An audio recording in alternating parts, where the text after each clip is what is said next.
Gina Gardiner had to learn how to walk twice in her life. For over 20 years, she ran her award-winning school from a wheelchair. That's quite the feat, and I'm anxious to hear what she has to share about that. But she focused on what she could do rather than what she was not able to do. Have you ever felt like giving up, quitting, throwing in the towel? Welcome to Never Ever Give Up Hope featuring Carol Graham. She's an author, health coach, and motivational speaker. Backed into a corner multiple times in her life, Carol shares with you stories on how she overcame some of the toughest obstacles a person can go through in life, but refused to give up hope. Rather than admit defeat, an opportunity was presented, and it involves each and every one of you. Carol will feature spectacular guests who will share their messages of hope, encouragement, and their inspiration to prove why life's adversities only make you stronger. And now, welcoming the host of the show, here's Carol Graham. Today with me I have Gina Gardiner. She is a #1 international best-selling author, and she'll talk about her book a little later. She is a motivational speaker. She is an empowerment and relationship coach and transformational leadership trainer. She's had well over 30 years of experience helping people experience happiness, success, and fulfillment. Welcome, Gina, to Never Ever Give Up Hope. Thank you very much for having me on the show. I'm really thrilled to be here. And we are thrilled to have you. I just love to hear the stories, and especially the encouragement is during this time when people are doing a lot more listening because they're looking for sources of encouragement to help them in whatever they happen to be going through, not just in life, but especially during this time when the whole world is going through this. Now, it is obvious from your bio that when I was reading it that you have a strong will. And also that you teach determination. You have to be a determined individual in order to teach it. So I'd like you to tell us a little bit about your journey and how you developed this strength. My childhood was much like many people's. I wasn't particularly happy at school. I was often bullied. And so when I started teaching at the age of 21, I was very fortunate to find who I was. So my journey. My childhood was much like other people's. I wasn't particularly happy at school. I was often bullied.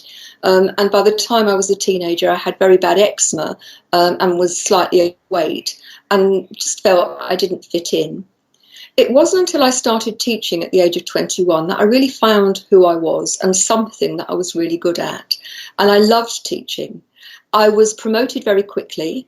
I became the deputy principal of the largest, I think where in the US it would be the equivalent of a junior high school. I was promoted to be the deputy principal at the age of 28 to the largest school in the district. Wow. And I was promoted to be the catalyst for change. So I was the youngest two on staff. And my job, as I was told, was to help bring the school into modern ways of being. And I and the head worked really hard over the first 6 months. And I was very, very pleased to get to the February half term. Now, in the UK, in the spring semester, we have a week off half term. And I was a keen skier and I went off to ski. And in those days, it was fashionable to have skis that were as long as possible. And during the weekend, I managed to wrap that extra 10 centimetres around my neck several times. And on the Thursday, I had a bad fall. So I said to my friends, I'm not coming skiing with you tomorrow. I'll meet you for lunch, which I did. And they said, we've found this amazing run. Come with us. So off we went. It was a beautiful day. The sun was shining. And we went up in the chairlift. And as we got off the chairlift, I followed them. And they rounded a corner and it became pretty evident what they expected. And far from it being this amazing red run, it was the Schindler-Gratz, which was the most difficult black run in St Anton. And it was full of moguls. And for those people who don't know what a mogul is, it's where the snow has been carved out by the weather and it creates lumps. Now, they can be like cobbles, a couple of inches, but these were 6-foot monsters. Oh my goodness. Very steep, very long. And I'd skied black runs before, but nothing like this. So I managed about the first third, and then I had a fall. And it took me about 20 minutes to ski down to where my friends were sitting still on the slope, because it was a very long slope. Each of them sitting on a mogul, like an elf sitting on a mushroom. And so I took my skis off and I joined them. And as I say, it was a beautiful day. And the top of my mogul had melted. And it just gave way. And I started to fall. And there was nowhere to land because it was so steep. I knocked myself out and came to some distance down. Took a long time for them to ski to me. And I didn't want to get the blood wagon. But the good thing about it was, between the skiing and the two falls, actually most of the ski slope was managed. So with their help, I went back to the hotel and travelled back the next day. My mum took me straight to accident and emergency, and I was diagnosed with a serious concussion. And it took me 2 or 3 weeks to get back to school. A few weeks later, I was due to be the deputy leader on the borough ski party going to Switzerland. And I was given permission to go because we had a medic with us. During the week, I became a bit like Quasimodo, and I was finding it more and more challenging. And on the very last evening, I said to my colleagues that I could go and lie down. So I went up to my room and I lay on the bed. And within a very few minutes, I discovered that I was paralysed down one side. I just couldn't move. I was really concerned. I didn't want to frighten the children by calling out. And so I had to wait for somebody to come. And that time seemed just endless. Oh, of course. Once somebody arrived, then all hell broke loose, and I was carted off to hospital and then transferred to Geneva Hospital. And I was there just over a week, and then I was flown home. And it took me till the end of May to get back to school. I wasn't right, but I was managing school and sleep. And so was very pleased to get to the school summer holiday and thought, I've got 6 weeks, I can really rest and recuperate. 10 days into the holiday, very early in the morning, I got a telephone call, and it was the principal's wife, and she was just absolutely hysterical. And it turned out that she had just found her husband, my principal. He died in his sleep from a massive heart attack. Oh my goodness.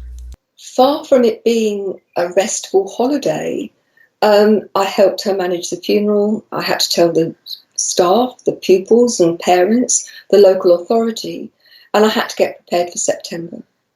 So I was acting principal for a term, and I was then appointed to be the principal in the January.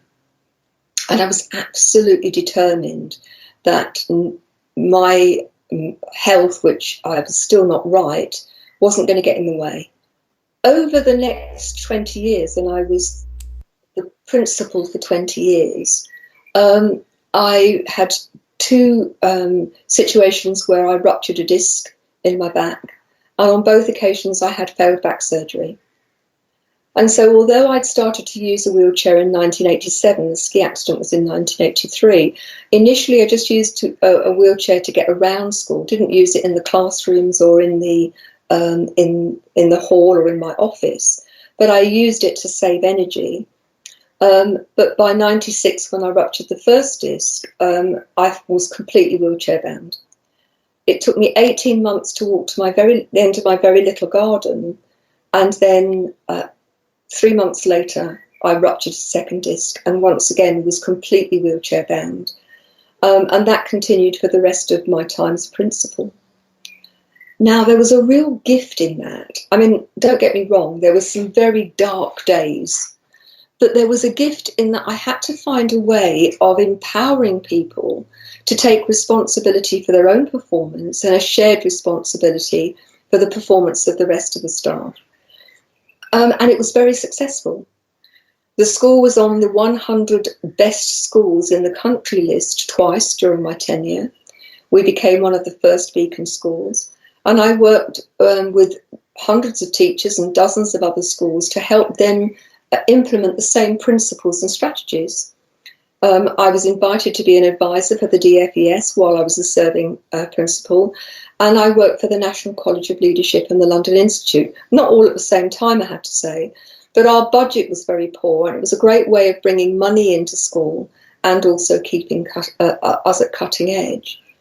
The gift in all of that challenge was creating a unique way to develop and empower people and to develop enlightened leadership. And I still use those strategies with businesses and individuals today. One of the things that you said that I thought was really interesting as you were sharing was that you were the catalyst of change. I thought that was an interesting way to describe yourself. Do you promote that in when you share with other people that they too should be a catalyst of change? I think everybody has the potential to be the catalyst for change, for good or negatively. I think in that instance, it had been recognised that the school had got sort of stuck in doing things in a particular way, and that nobody ever challenged why they did it. You know, we've always done it this way. Why would we need to do it any other way? And during the 70s and early 80s, particularly in the UK, there were huge shifts in education and methodology and technology. And the teachers within that school, many of them had been there since they started teaching. And none of that new thinking was being used in school. And so part of I think, why I got the job, and certainly the interview focused on, what would be the things that I would bring? What was my expertise? What was my thinking around education? But I certainly think we've all got the capacity to be the catalyst for change. Do you think that possibly your accident had anything to do, or do you think you already had that stamina and that tenacity before the accident? That's a really interesting question. I think my upbringing certainly helped. You know, if ever I was bored or fed up or unhappy as a child, my parents' whole sort of attitude was, well, go and do something useful. Ideally, go and do something for somebody else. But, you know, don't just sit there, take some action. And certainly that's helped me throughout my life. And I'm reminded of the time when, I came out of hospital having had spinal surgery. I found I couldn't put my weight through my feet at all. I was completely wheelchair bound. And 4 days after I came out of hospital, I was back at school.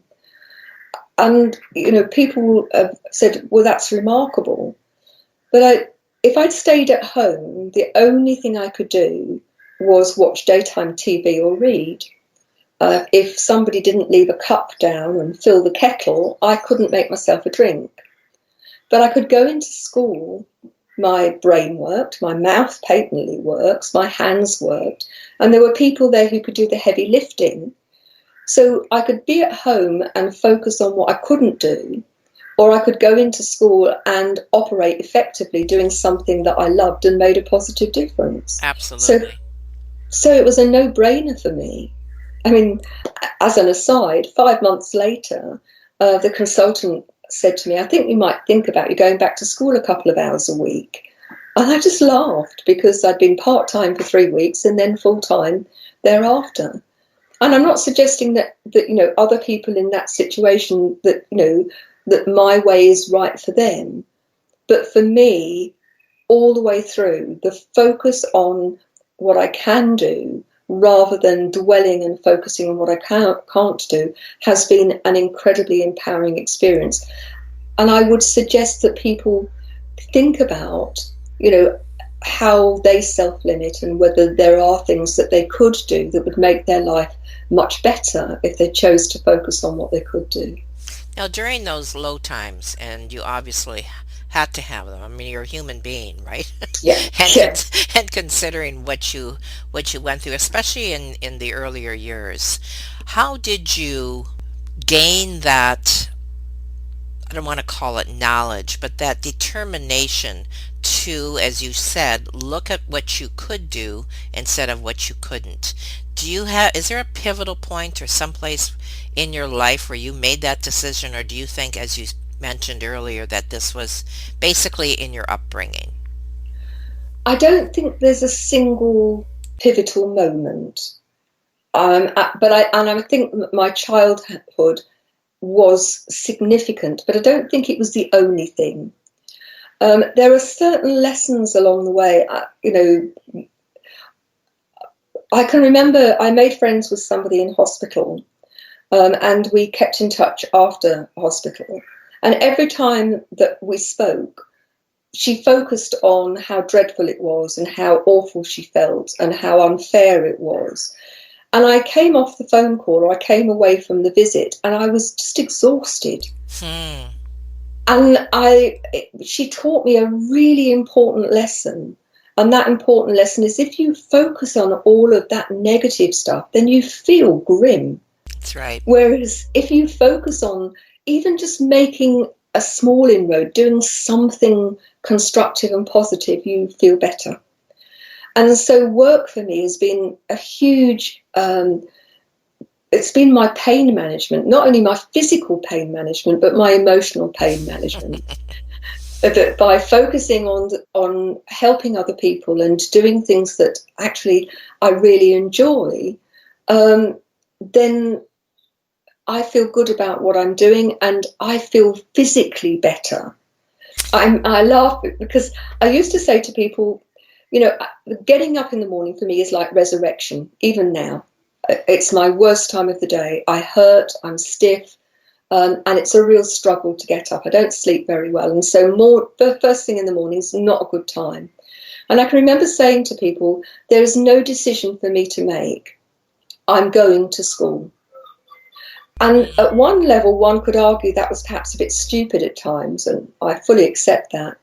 But what it meant was that I would get through that really difficult bit, and I'd go into school and I'd get busy and interested, and I'd feel better. The pains, aches and pains would become less evident.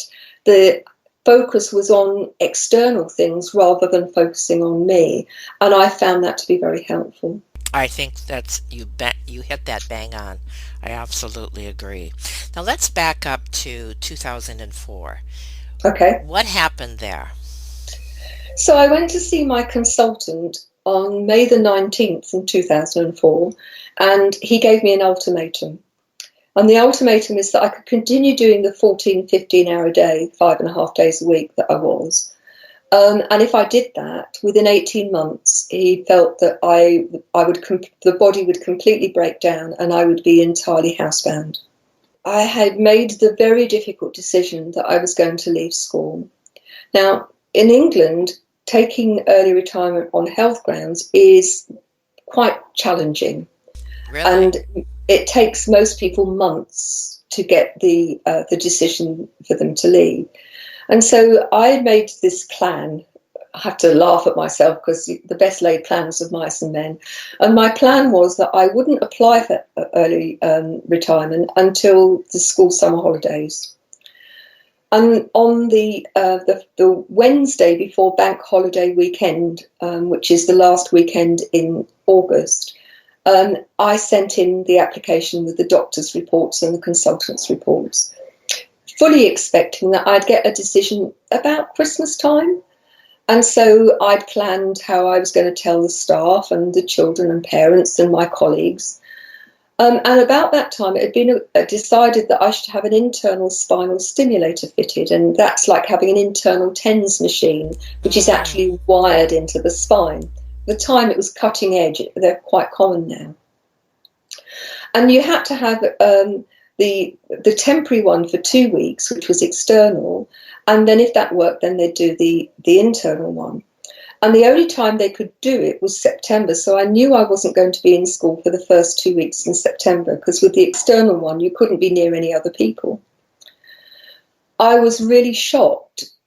The day after Bank Holiday Monday, so it's not even a week, I got the decision which said, you're retired from now. So I phoned them and we negotiated that I should be allowed to continue to work until the end of October. I went into hospital in September and I had the temporary external spinal stimulator fitted. It worked, and then I had the internal one fitted and I had huge complications, and I didn't come out of hospital until the end of November. Oh my goodness. By which time I was retired. I have to say I really struggled when I first retired. I was back being the eczema-ridden, angst-ridden, overweight teenager. Who was I when I wasn't being a principal? What was my value? What was I going to do with the rest of my life? Because, as I've said to you, daytime TV isn't going to do it for me. So I gave myself a couple of months to recover, and the spinal stimulator has taken a long time, but now my mobility is the best it's been, but it wasn't quick by any means. So here am I, we're at the beginning of 2005, and what am I going to do with the rest of my life? So my thought was that the issues that faced us in education around leadership, I believed were the same in any industry. And so I set up a research project across industries to look at emerging leadership and the development of senior leadership within retail, manufacturing, local government, finance, insurance, a whole range of industries. And surprise, surprise, people are people, and the issues that they face were exactly the same as we'd faced in education. So I wrote my first 2 books, How Kickstart Your Career, How to Be a Professional Grown-Up very quickly when you're transitioning from the world of learning and education into the world of work. And that was based on the experience we'd had of training teachers as graduates. And we were unusual as a school that we had a license to train teachers without reference to a university. And what I'd found is that people were very knowledgeable about their subject. But, you know, they talk about common sense, don't they? And in my experience, common sense is it's pretty rare, isn't it? Yes, And absolutely. so the book was a distillation of how we help people to become professional grown-ups.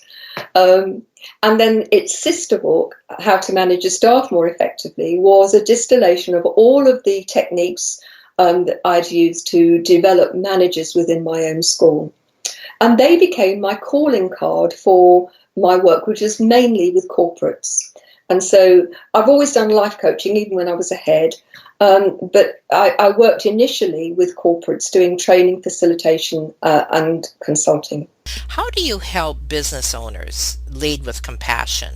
I thought that was very interesting in your bio, that how to lead with compassion so that you can reduce conflict and stress within the workplace. Is that in one of your books, or is that a program that you teach, or expound on that? It's very much part of the Enlightened Leadership program, which I've just launched. For me, enlightened leadership is about integrity, compassion, and the courage to do what's right rather than what's easy. And I've worked with, since 2009, I've worked mainly with not corporates, but with businesses and business owners. And I think the first thing is that in order to lead with compassion, you have to lead yourself first. You know, your ego should be left at home in bed under your pillow with your pajamas or your nightie. You need to take radical responsibility for your thoughts, your actions, your words. And to start with, you need a great relationship with yourself, because every relationship you have with other people is a reflection of the relationship you have with you. Now, compassion and leading really from a place of love does not mean that you let people get away with stuff. It doesn't mean that you're an easy touch. In fact, quite the opposite. But it does mean that you have to walk your talk, it does mean that you have to care about your people, and they're your treasure. And so many, I mean, you look at the quality of leadership as it is at the moment, and whether you're talking about entrepreneurs, business owners, politicians, and the result of that is a huge cost at an individual level. You know, in the UK, over half the prescriptions are for antidepressants. And most Mm. people cite work at least as a major contributor to their stress, anxiety, and depression. If you're going to teach compassion, part of that is that it has to come from a place of genuine authenticity. Hmm. You have to care. It's no good playing lip service to it. If you don't truly care about people, then they recognize that. You have to, as I say, take responsibility for yourself, because if you're a leader and something is going wrong, it's very easy to blame that person. But in the work that I do with people, it's much more about what have you done or failed to do that has contributed to that situation happening. So if I may, I'll give a couple of examples. So, what type of programs do you offer? There are a number of programs. The Enlightened Leadership Program is designed to help people um, lead, as I say, with integrity, compassion, and courage. It's a deep dive look at yourself. It's a 9-month program, active program, 10 months actually, with the beginning and the end, fully supported, all done online. It's accredited by CPD Standards Office. And there it helps people recognize how they can really lead themselves, looks at their beliefs, the relationship they have with themselves, the language that they use to themselves and others, and gives them the strategies to recognize that they are enough, to have huge self-worth, but without ego. But alongside that, running how the strategies and principles and techniques of being an enlightened leader. And that program is really a culmination of over 30 years' work. I have a one-on-one coaching program for people who want to make differences in their life and want to do that quickly and want support to do that. So that's called the It's All Mm. About You program. And then there's a membership group called the Thrive Together Tribe, which is a paid membership for people who would like support, who want to have to really feel seen and validated. Who there's a structured program of self-development, personal development, and spiritual development within that, which is delivered through videos, activity books, themed journals, and twice monthly interactive coaching sessions on the internet. There's a program called the Personal Empowerment Plan, which is for people who are feeling stressed, and every Sunday evening, a pep talk, a strategy, a principle, a technique drops into your inbox in your email, and that's something for you to try for that week. And that's a 6-month program. If you want to improve your relationships, there's the Relationship Bridge, and then there's huge amounts of free stuff on the website for people to dip into, including a free TV series that they can look at with lots of different themes, such as forgiveness and self-sabotage and being happy. Do people separate the books from the programs, or do you recommend that they do both? Certainly, Thriving Not Surviving is an integral part of the Thrive Tribe and the Leadership Program. And the Leadership Program, I also use Kickstart Your Career and Manage Your Staff More Effectively. It's the principles that are in the book are expounded in the program, and people are supported to actually make those principles and strategies part of their daily living. But those people who want to, who prefer to read, then the books can give you, certainly they give you the skeleton, if you like. The programs are what clothe the skeletons and Good, make those good. skeletons move. That's a very good way of putting it. I appreciate that. So tell us some of the success stories or testimonials, if you could, please. If you're talking about business, let me give you 2 examples. Okay. Um, a laboratory that makes teeth. They make crowns and they make implants. When I first went to work with the business owner, their turnover was £550,000 a year. Every member of staff was on piece rate, and everybody had their job, and they just did their job. The owner was stressed to the eyeballs because everybody referred to him for them to say, is this good enough? They looked to him to do their thinking for them.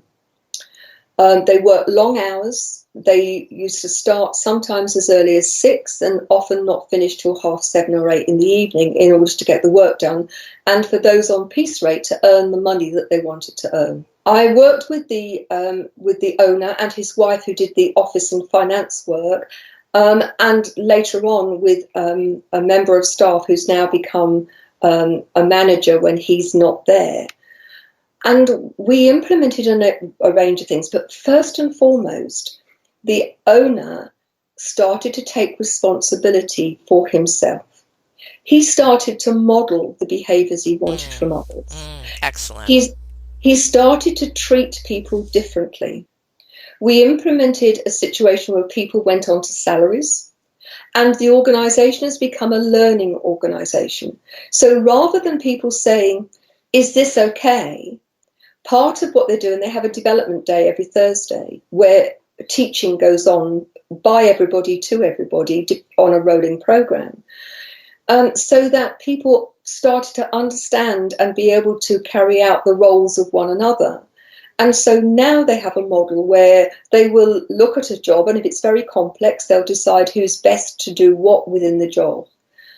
The net result is that their turnover last year was 890,000.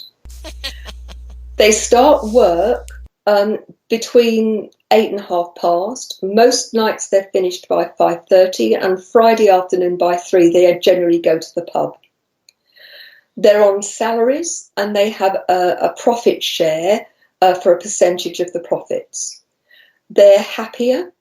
The owner, who was talking about selling his business and how unhappy he was, is enjoying life. He's about to embark upon a big course which will change the business, and the manager that has been trained will, to a large part, take over his role, because he is going to be qualified to do some of the clinical work with implants. So that's one example that I think it really demonstrates that by the senior person taking responsibility and shifting the way they think and they work, that amazing things happen. The second example is of a hotel, and initially I was commissioned by Essex University to go and do a communication course with the 3 newly arrived directors. They'd just inherited a large country hotel. It was in £8 million worth of debt. Occupancy only happened between Monday and Thursday night and was running at about 45%. During the day, the hotel was empty. As I started the communication course with them and were talking to them, it became pretty evident that was going to be a plaster being put on a boil. And I said to them, would you like me to carry on, or I think there's some fundamental things going wrong? It turned out that their general manager was stealing them from them, and that the staff were dysfunctional. So I started to work with them on a consistent basis, and the first thing that we did was to create a vision for the hotel. That the 3 directors were very clear about what that vision would be, and to identify their roles and responsibilities, because up until then one of them had done all the work and the other 2 sat back. And I could say things that perhaps would have caused a family row if one of them had said it. But then we started to look at why was the hotel struggling? And part of it was because nothing was done strategically. So if they had an event, they thought about it the week before and started to advertise it the week before. So we created a strategic plan that went over 18 months. So if there was going to be an event, the PR and the marketing for that was done 9 months before. And what you see now is the hotel now have a debt of £1 million. They have refurbished the entire hotel inside and out. Before lockdown, they were running at 87% occupancy 7 days a week, which is incredible for a hotel. They are busy with morning coffee, lunch, afternoon tea, conferences, weddings. The hotel is vibrant. It's won awards. Why? Because they and their senior managers, who've all been through this training, take radical responsibility for themselves and shared responsibility for their teams. This stuff works. But it's not for the faint-hearted. It's not for people who aren't prepared to do the inner work. Right, right. And do you apply the same principles to an individual as you do to a corporation when they are using the programs? Very similar. The principles of, you are the common denominator that you take into every moment of your life from the moment you're conceived until you die. So taking responsibility for yourself, the focus might be different. So, for example, let me give you an example of many people are in victim mode. They're unhappy, and they allow other people to determine their emotional state. He made me unhappy, she made me frustrated. But if you take radical responsibility for your own emotional state, nobody can make you unhappy or frustrated or angry unless you choose to give them permission. Now, that's not to say you don't get angry and frustrated, but ultimately, don't hand the responsibility of your well-being to somebody else. So although the radical responsibility may be focusing on different things, it's still about taking radical responsibility. It's about being your own best friend and having a great relationship with yourself. And that's just as important in business. So lots of things the same, but just looking at it through a slightly different lens. I see. That's a very good explanation. So, in conclusion, what would you like to leave with the audience? Because you've covered such a great area here, so many different things, and you're obviously very well versed, and you have a passion and a compassion for people to help them. And obviously, you're not stopping yet. I can. No. You're just beginning. So, what would you like to leave the audience with today? What little tidbits? I'd like to say to you, life's not a spectator sport. Ultimately, what you decide to do is down to you. If you wait for other people to do it for you, they might never do it, and they might not do it in the way that works for you. So I would say, the old saying, if you always do what you've always done, you're going to get the same result. If you want a life that is full of happiness and purpose and fulfillment, then take charge of it. If you need some help, reach out. I find it quite interesting that people will have their car serviced to stop it going wrong, but they won't necessarily invest in themselves. That's good. And yet, investment in ourselves is never wasted. And I'd say to happiness is a choice. You can choose that you'll be happy when you've got the great car and a great relationship, and you don't have to nag your children to tidy their bedrooms, and all of those things are placed. The the happiness syndrome. Or you can get up in the morning and think to yourself, I've got so much to be grateful for. I'll be happy every time I have a nice cup of tea or a hot shower, or I see a beautiful flower or the clouds in the sky. And instead of I'll be happy when, always in the future, I choose to be in the moment, because that's all we've got, and be happy now. What an excellent summary. Thank you so much, Gina. That was absolutely perfect. And you are the true motivator. And you can't help but listen to this interview and not be motivated. And I challenge our listeners to listen to it more than once, because Gina has so much to offer and so many encouraging words. And she certainly has led by example. What you went through, and yet not allowing that to change you, but only to make you better. And I really, really appreciate that, and I know the audience will as well. You said some key things which I appreciated. One was to lead by example and to lead with compassion. And if you're going to do that, you lead yourself first. I think that kind of sums up a lot of what you said today. When you do the things, it's like teaching children. You can't expect them to do one thing and you do the opposite.